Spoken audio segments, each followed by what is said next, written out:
और जो सबसे ज्यादा जिस व्यक्ति ने मुझे प्रभावित किया पिछले दिनों में, वो है राहुल गांधी जी। 20 साल उस आदमी का मजाक उड़ा। एक समय ऐसा आया जब उस आदमी ने संसद में कहा कि हां, मैं पप्पू हूं, धर्म परिवर्तन, इंद्रियों के धर्म से चेतना के धर्म पर आना, यही असली धर्म परिवर्तन है। ये श्यामलाल को शमसुद्दीन बना लिए। अरे पागल, और शमसुद्दीन ज्यादा खतरनाक हो गया। आज मुस्लिमों में उग्रता क्यों है? धर्म बदल लिए और सपने पे बदले, ये मिलेगा, ये मिलेगा, ये मिलेगा, ये मिलेगा, ये मिलेगा।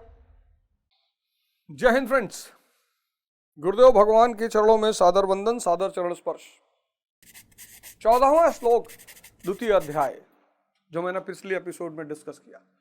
अगर आपको उसकी एक बात समझ में आई होगी, एक, आशा करता हूं कि आपका जीवन बदलेगा। मेरा बदला। अगर आपको लगता है कि आप बुरे आदमी हैं, क्यों? अगर आपको लगता है कि आप बुरे आदमी हैं क्योंकि आप काम की तरफ आकर्षित होते हैं, काम मतलब इच्छाएं, उसमें सेक्स भी शामिल है, आप क्रोध करते हैं, आप लोभ करते हैं, आप मोह करते हैं, तो आप इंसान हैं, आप बुरे आदमी हैं ही नहीं। ये तो हमें सिखाया गया कि जो लोग ये सब करते हैं वो बुरे आदमी हैं। आप इंसान हैं, आप इंसान हैं, और वो इंसान अभी किस पे जी रहा है?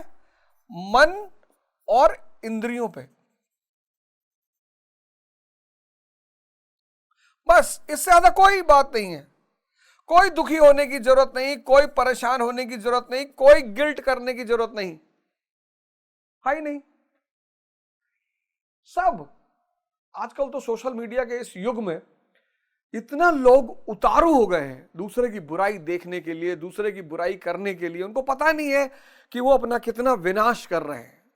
जो बुराई कर रहे हैं वो तो कर ही रहे हैं, जो उसको सुन रहे हैं, देख रहे हैं, वो और बर्बाद हो रहे हैं। आप एक इंसान हैं, आपके अंदर सेक्स करने की इच्छा है, आप एक इंसान हैं। आपके अंदर स्त्री या पुरुष को भोगने की इच्छा है, आप इंसान हैं। आप क्रोध कर रहे हैं, आप इंसान हैं। आप लोभी हैं, आप इंसान हैं। आप मोह करते हैं, आप इंसान हैं।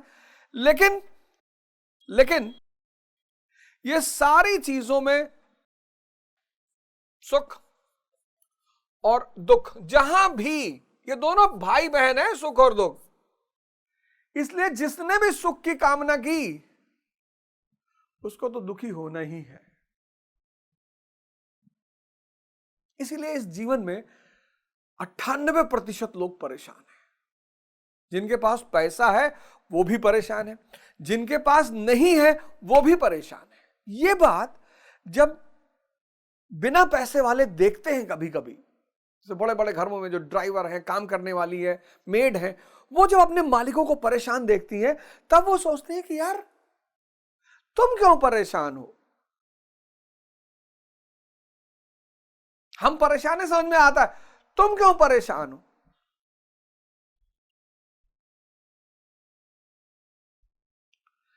क्योंकि जिसने भी सुख की कामना की उसको दुख मिलेगा ही मिलेगा, कोई रास्ता ही नहीं है। क्योंकि उसकी वजह क्या है कि सुख दुख किस पे निर्भर है? इंद्रिय विषय संयोग पे।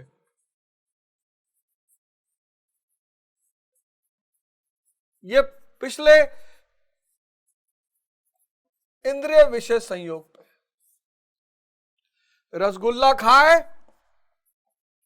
जीभ को मजा आया, लेकिन ऐसा थोड़ा है कि दिन भर रसगुल्ला खाते रहोगे, महीना भर खाते रहोगे, हफ्ता भर खाते रहोगे, दिन भर खा लिए तो मर जाओगे। इंद्रिय विषय संयोग का सबसे अहम पहलू यह है कि इंद्रियां सीमित हैं, मन और इंद्रियां सीमित हैं। संगीत सुना, कान को मजा आया, लेकिन 24 घंटे संगीत थोड़ी सुन पाओगे। इत्र, नाक को मजा आया।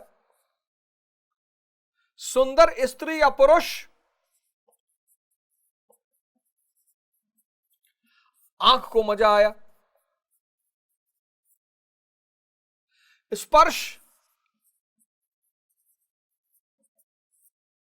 चमड़े को मजा आया। लेकिन ये सब सीमित है, सीमित। ज्यादा किए तो आईसीयू पहुंचे। अगर इनकी सीमा तोड़ी तो आईसीयू, कोई माई का लाल बचा नहीं सकता है।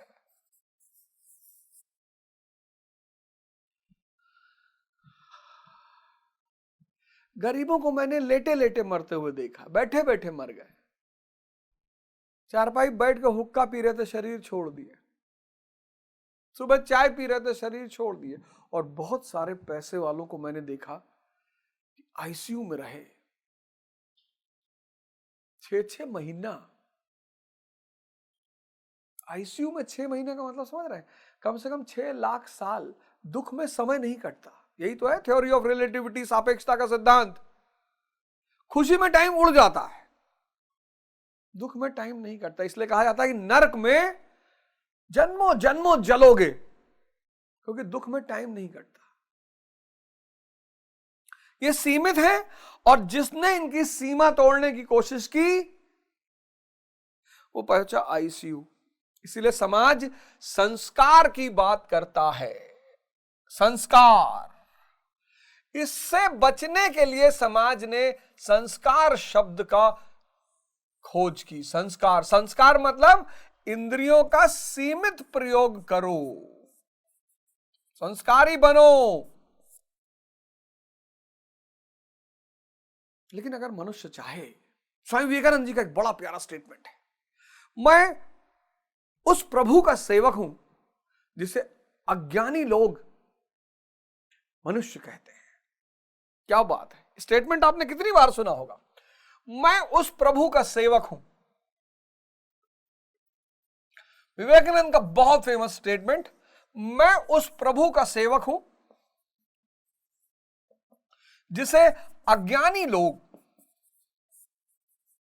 क्या कहते हैं? मनुष्य कहते हैं।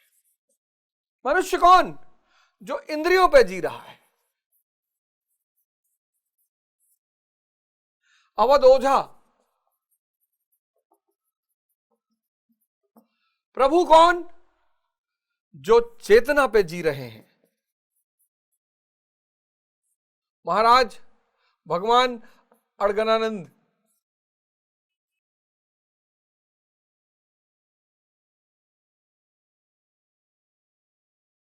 तो अगर ये यहां से यहां पहुंच सकते हैं सेवा के द्वारा, साधना के द्वारा, सत्संग के द्वारा,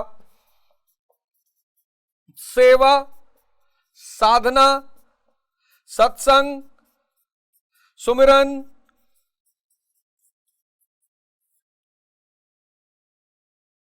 भगवान परमहंस जी के शरण में रहे, वो यहां पहुंच चुके थे। उनके शरण में उनके शिष्य पहुंचे, जिसमें हमारे महाराज अड़गनानंद है, धारकुंडी महाराज हैं, ये लोग पहुंचे। इन लोगों ने गुरु सेवा शुरू की,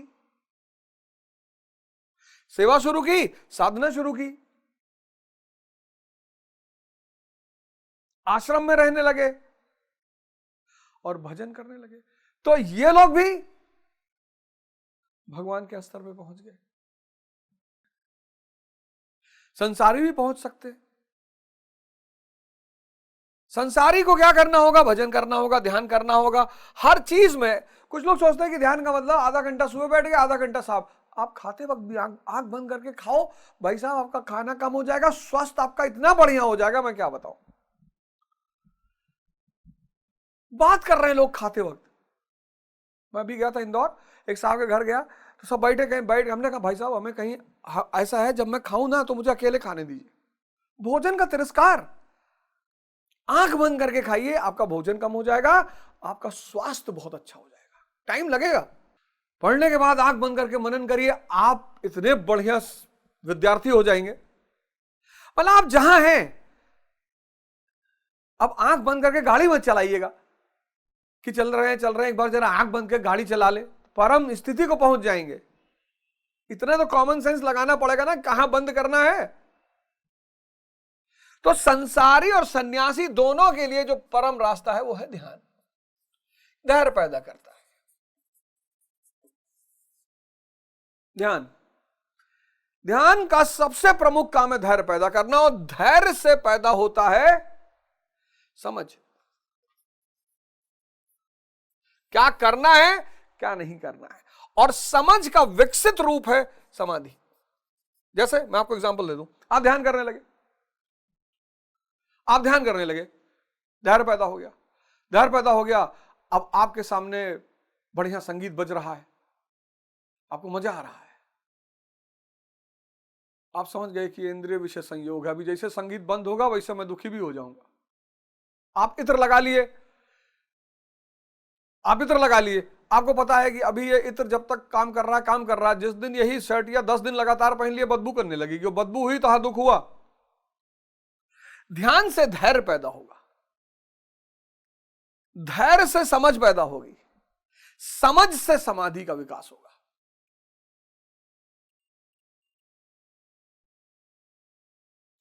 हाथ जोड़कर निवेदन है, भाई साहब मैं तो बार बार ये कहता हूं आपसे कि अगर मैं अपनी जीवनी लिख दूंगा ना तो बहुत लोग बेहोश हो जाएंगे, 2-4 लोगों के मरने की संभावना है।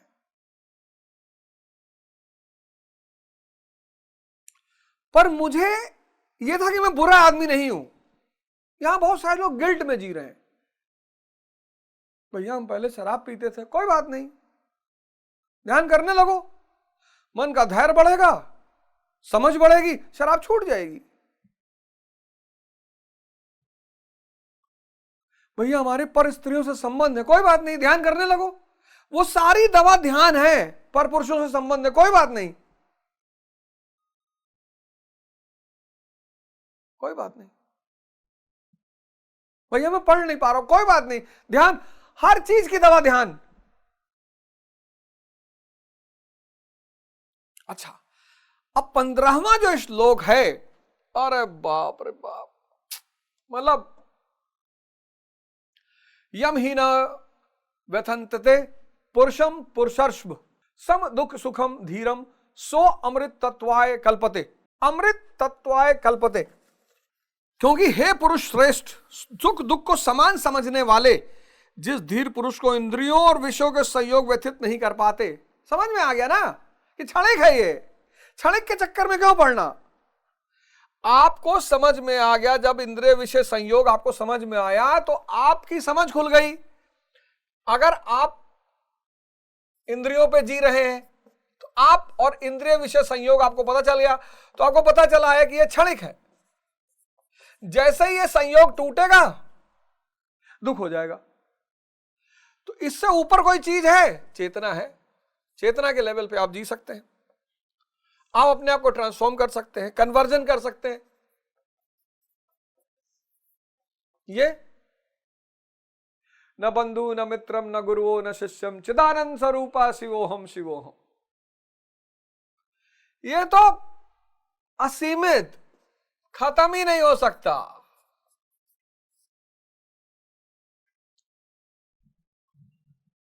यहां पड़े हैं जरूरतों पे। बुद्ध किस पे जी रहे हैं? जरूरतों पे। ऐसा नहीं है। अवध ओझा किस पे जी रहा है? इच्छाओं पे। और भगवान अड़गड़ानंद किस पे जी रहे हैं? जरूरतों पे। इच्छा तो है ही नहीं। कितना फर्क हो गया। इच्छा तो है ही नहीं, किसी से कहे ये लिया ना, लोग प्रेम में ले आ रहे हैं। किसी से कहे आज तक, लोग प्रेम में ला रहे हैं, वो भी ला रहे हैं तो वो दूसरी तरफ से बांट भी रहे हैं। एक तरफ से आ रहा है, दूसरी तरफ से जा रहा है, अपने पास कुछ भी नहीं है। ब्रह्मांड है ना उसके, उनके पास, इनके पास पूरा यूनिवर्स है। ये क्या करेंगे यार 2 बीघा जमीन लिखवा के? जिसके पास रोल्स रॉयस हो वो मारुति 800 रखेगा। इनको ये मत देखिए कि इनके पास कुछ नहीं है, संत महात्मा है, फकीर है, ब्रह्मांड है। आपके पास सिर्फ 40 बीघा जमीन है, सिर्फ मरे जा रहे हो आप। इनके पास ब्रह्मांड है, वो आपको दिखाई नहीं पड़ता। इसलिए अज्ञानियों को हमेशा लगता है कि संतों के पास, इनके विचारों के पास, अबे बेचारे तुम हो, मरे जा रहे हो, घुटे जा रहे हो, धंसे जा रहे हो, वो बेचारे हैं? वो बेचारे हैं, तुम बेचारे हो। अब करना क्या है? ध्यान करना है। अब ध्यान करना है इस कन्वर्जन के लिए, धर्म परिवर्तन, इंद्रियों के धर्म से चेतना के धर्म पर आना, यही असली धर्म परिवर्तन है। ये श्यामलाल को शमसुद्दीन बना लिए, अरे पागल। और शमसुद्दीन ज्यादा खतरनाक हो गया। आज मुस्लिमों में उग्रता क्यों है? धर्म बदल लिए और सपने पे बदले, ये मिलेगा, ये मिलेगा, ये मिलेगा, ये मिलेगा, ये मिलेगा। जिसमें तुम शादी करके आए किसी स्त्री के साथ, और शादी से पहले उसको खूब सपना दिखाए, स्विट्जरलैंड ले चलेंगे और फार्म हाउस है और नदी किनारे झरना गिर रहा है और पैसे कोई कमी नहीं, 4 करोड़ रुपया हर दिन आ रहा है। तो सोचा अरे वाह, तो बड़ा मजा है। और क्या, और आए तो देखा झोपड़ी, आटा मिट्टी मिला है, 10 ठू आलू रखा है, आदमी कहीं भूल लो, तू खा लो, हमू खा लो। सोचो उस आदमी का क्या हाल होगा, सोचो उस आदमी का क्या हाल होगा। अब उससे क्या कह रहे हैं कि ये तो परीक्षा ले रहा है भगवान, तुम्हारी परीक्षा लेगा। तो इस परिवर्तन की शुरुआत होगी किससे? ध्यान से। लेकिन जब इसकी शुरुआत होगी, अरे बाप, इसका अंतिम चरण है अमृत तत्व। क्या लिखा कृष्ण ने? यहां श्री कृष्ण ने एक उपलब्धि अमृत की चर्चा की। अर्जुन सोचता था कि युद्ध के परिणाम में स्वर्ग मिलेगा या पृथ्वी, किंतु श्री कृष्ण कहते हैं कि ना स्वर्ग मिलेगा और ना पृथ्वी, बल्कि अमृत मिलेगा। ये क्या है बाबू? ये क्या है अमृत? शुरुआत करोगे और फिर मिलेगा अमृत। लेकिन ये ध्यान की जो प्रक्रिया है वो बड़े चरणों से गुजरती है, इसीलिए गुरु आवश्यक हो जाता है। गुरु 2 काम करता है, तो खुशी होता है तो अपने कर्म में से थोड़ा सा दे देता है कि जाओ जल्दी हो जाए तुम्हारा, नहीं तो जन्म जन्म लग जाए, 1 लाख जन्म लग जाए। अकेले चलो तो ऐसा नहीं, अकेले नहीं पहुंचोगे, अकेले ही पहुंचोगे। गुरु क्या करेगा? अपने कर्म में से थोड़ा सा दे देगा, तुम्हारी स्पीड तेज हो जाएगी। 1 लाख जन्म के बदले 100 जन्म में हो जाएगा। और ज्यादा खुश हो गया और दे दिया, 10 जन्म में हो जाएगा। और ज्यादा खुश हो गया और दे दिया, 1 जन्म में हो जाएगा। और अगर बहुत खुश हो गया विवेकानंद की तरह, तो इसी जन्म में दे दिया कि जाओ, बहुत सेवा की है तुम हमारी। इसलिए आश्रम जब जाएं, देखिए मैं आप लोगों से सबसे सादर हाथ जोड़ के कह रहा हूं, आश्रम जाते हैं आप लोग सब, बिल्कुल जाइए। गुरु महाराज के लिए जो आप तोहफा ले जाते हैं वो सब भी ले जाइए, बहुत अच्छी बात है, सेवा भाव से जाइए। लेकिन कुछ इच्छा लेके मत जाइए उनके पास, सब पता है उनको।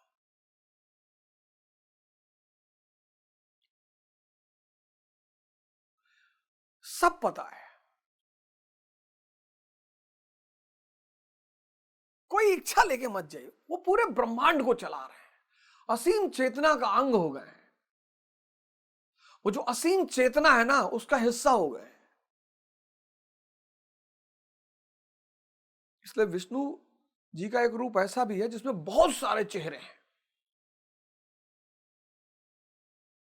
तो वो बहुत सारे चेहरों में यही लोग हैं। उनको सब पता है, उनको फालतू में परेशान, दूर से देख लीजिए उतना ही फल में। आप ये मत सोचिए कि आपको देख नहीं पाए वो, कि आप जब तक बगल नहीं जाएंगे, पैर नहीं छुएंगे, मिलेंगे नहीं, अरे महाराज जी, वो आप आश्रम के बाहर बैठिए, अगर उनको आपको कुछ देना है और देखना है तो बुलाएंगे आपको, आएंगे, जाओ मास्टर, जी जी बाबा, जाओ फलाने बाहर बैठे हैं, बुला लाओ उनको, सब देख रहे हैं।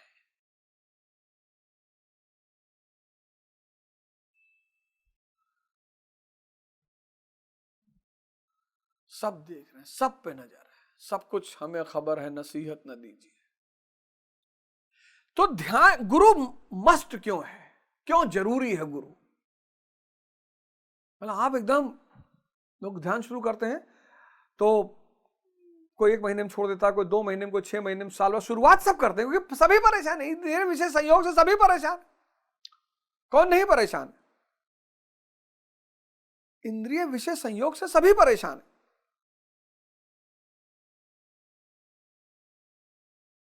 इच्छाओं से, कितने पॉलिटिकल लीडर्स डिफरेंट पार्टियों में जो 70 पार कर गए, कई राजनीतिक दलों में ऐसे लोग हैं जो 70 पार कर गए, अब उन्हें संन्यास ले लेना चाहिए, मार्गदर्शक मंडल में चला जाना चाहिए। अब नए नए नेता उभर रहे हैं भाई, भाजपा के पास अनुराग ठाकुर जैसे नेता हैं, युवा नेता। समाजवादी के पास अखिलेश यादव जी हैं, आरजेडी के पास तेजस्वी यादव हर दिन निखर रहे हैं, और जो सबसे ज्यादा जिस व्यक्ति ने मुझे प्रभावित किया पिछले दिनों में वो है राहुल गांधी जी। 20 साल उस आदमी का मजाक उड़ा। एक समय ऐसा आया जब उस आदमी ने संसद में कहा कि हां मैं पप्पू हूं। जब मैंने वो सीन देखी, मैंने कहा 2 बातें हो सकती हैं, जब आदमी अपनी बुराई करे, या तो गुस्सा हो रहा है और या फिर परिपक्व हो रहा है। अपनी बुराई करना सबकी औकात नहीं है। और जिस दिन राहुल गांधी जी ने कहा था हाँ मैं पप्पू हूं, उसी दिन मैंने कहा था या तो ये आदमी परिपक्व हो रहा है और या विक्षिप्त हो रहा है। और 2024 के इलेक्शन ने साबित कर दिया कि वो आदमी परिपक्व। आप देखिए, आपके सामने 2 लोग हैं, संघर्ष करना पड़ेगा, बचोगे नहीं। नरेंद्र मोदी जी ने अपने जीवन के आरंभ में किया, आज फसल काट रहे हैं। राहुल गांधी जी ने अब किया, 20 साल बेइज्जती सही, अपमान सहा, कई बार तो हम ही ने कमेंट किया, लेकिन वो आदमी साधना करता रहा, करता रहा, करता रहा, चलता रहा, घूमता रहा, मिलता रहा, लोगों से गले लगाता रहा, और प्री निकल गया उस आदमी का 2024 में। इस बार की कट ऑफ 90 प्लस जाएगी, 99 सीट उस आदमी के पास है, प्री निकल रहा है उस आदमी का।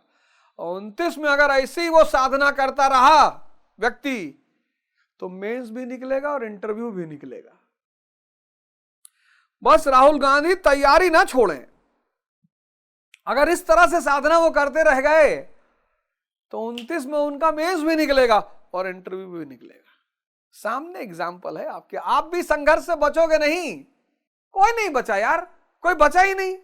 सामने घटना घट रही है, तुम देख रहे हो सामने। ऐसा नहीं कि मां बाप दे जाएंगे तो भी आप संभाल लोगे, उसके लिए भी योग्यता चाहिए। भाई औरंगजेब मर गया, बहादुर शाह वन, फिर मोहम्मद शाह रंगीला वंगीला ये सब नहीं समझ पाए और नहीं लोग संभाल पाए। ऐसा नहीं कि पिता बहुत संपत्ति लेके देके चला जाएगा तो आप संभाल लोगे। अनिल अंबानी जी और मुकेश अंबानी जी को देखो, दोनों आदमी का डिफरेंस देखो। ऐसा नहीं कि कोई तुम्हें एक दिन उठा के गद्दी बैठा देगा तो तुम राजा बन ही जाओगे। तपना पड़ेगा, जलना पड़ेगा, कोई रास्ता ही नहीं है। सबकी वही नियत है। लेकिन जब ध्यान की शुरुआत होती है तब आपको एक बार समुद्र मंथन को पढ़ना पड़ेगा। यही है ध्यान की शुरुआत, यानी समुद्र मंथन।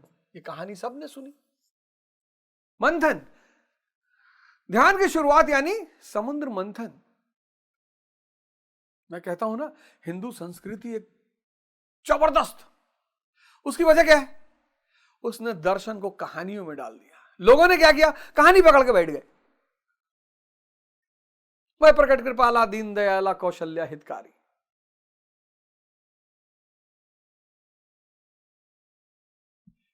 भगवान प्रकट कहां होता है? हृदय में। किसके लिए?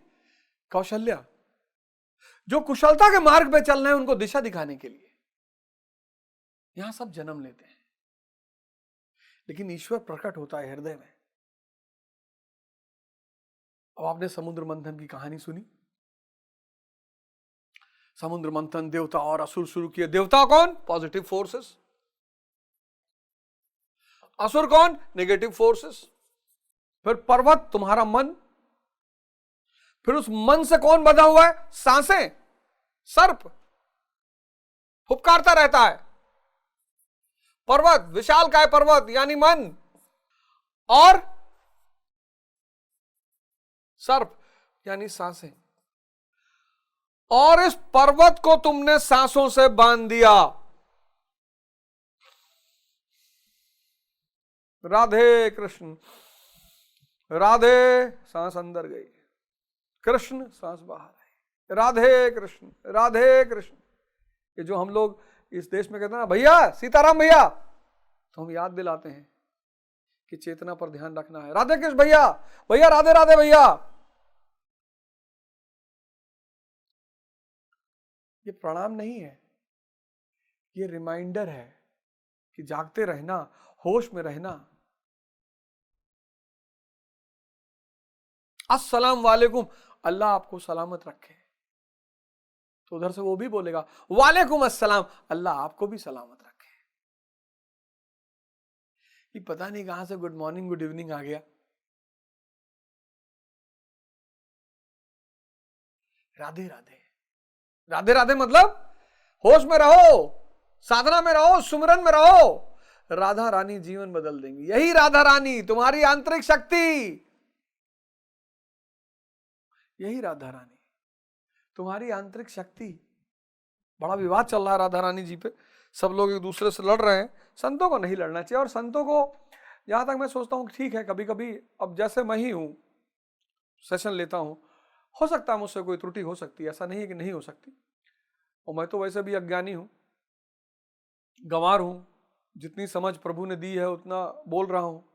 और मैं आपको सच बताऊं कि ये जो शो मैं ले रहा हूं, मुझे खुद नहीं समझ में आ रहा है कि ये हो कैसे रहा है। सिद्धार्थ सिंह है, सिब्बू, और अविनाश है वहां बेंगलोर में, सब महाराज जी से बहुत करीब है। महाराज जी इन लोग को अपने पुत्र की तरह मानते हैं, सिब्बू को भी, अविनाश को भी,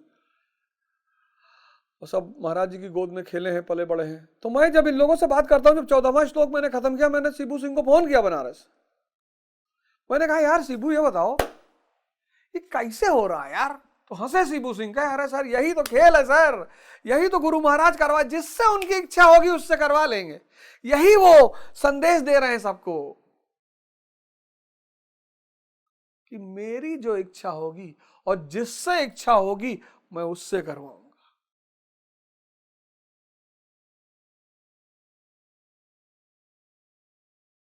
अर्जुन नहीं तैयार होगा, मैं नकुल को उठा लूंगा। करवाना मुझे ही है, चॉइस मेरी ही है। अविनाश को हमने फोन किया, हमने कहा यार अविनाश सब क्या हो रहा है यार, आप समझ रहे हो गीता पढ़ाने का मतलब मैं खुद परेशान हूं, हैरान हूं। दूसरे लोग हैरान है उससे मुझे वो मुझे चिंता नहीं है, मैं खुद ही हैरान हूं। और मैं आपको बताऊं राज की बात, एक एक श्लोक ध्यान में गुरु महाराज मुझे समझाते, एक एक श्लोक, एक एक श्लोक। जब मैं यहां भजन करने बैठता हूं पूरा वही रील चलती है, बस वो श्लोक में पढ़ लेता हूं, वो पूरी वही रील पीछे चलती है। फिर डायरी है, मैं उसमें सब लिख लेता हूं।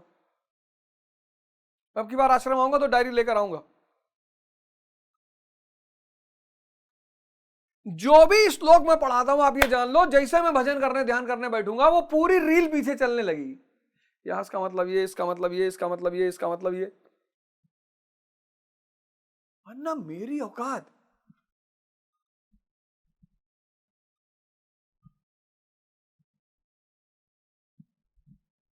ना व्याकरण जाने, ना निरुक्त जाने, ना महाभाष्य जाने। ऐसे पढ़ लोगे शास्त्र ऐसे समझ लोगे, इतनी तुम्हारी औकात है? ना अष्टाध्यायी पढ़ी। ये सब प्री कंडीशन है यहां तक आने के लिए। अष्टाध्यायी, महाभाष, निरुक्त, व्याकरण, जन्म लग जाते हैं आदमी को, जन्म, अरबों जन्म।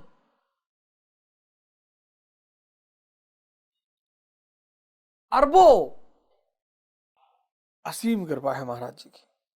मैं आप सब से, जितने लोग, एक बार उनका दर्शन करके आइए। अगर आप हमारे शो से लाभान्वित होते हैं तो एक बार उनका दर्शन करके आइए, जाइए उनसे एक बार मिलकर आइए। ऐसे दर्शन कर लिए वहां जाके। कई लोग हमको फोन करते हैं, सर मिलवा दीजिए। देखो भैया 8 बजे वो सुबह प्रवचन करते हैं, फिर एक शाम को 4 बजे बैठते हैं, 5 बजे बैठते हैं। तो आप जाइए दर्शन कर लिए, बस ऐसे मिल लीजिए। वो खुद ही, अगर उनकी इच्छा होगी आपको नाम सहित बुला लेंगे, वो कोई जरूरत नहीं।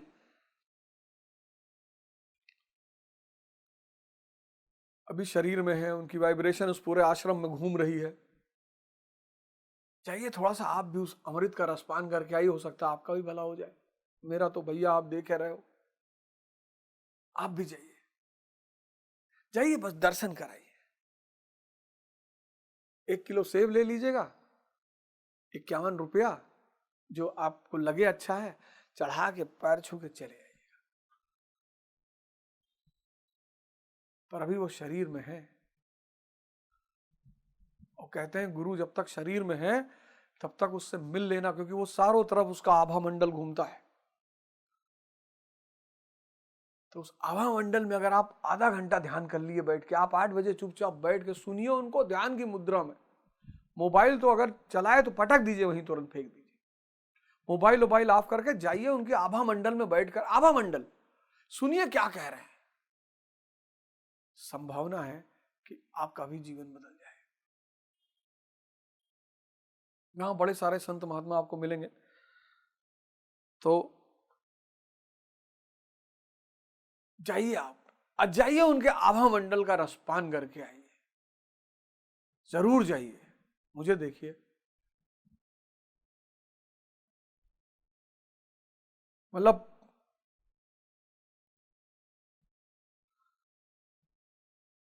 आश्चर्य ही हो रहा है, पता नहीं क्या घटित हो रहा है। चमत्कार, जादू। अगले एपिसोड में इस समुद्र मंथन की चर्चा करेंगे, बहुत जरूरी एपिसोड, छोड़िएगा मत, देखिएगा जरूर। जय हिंद।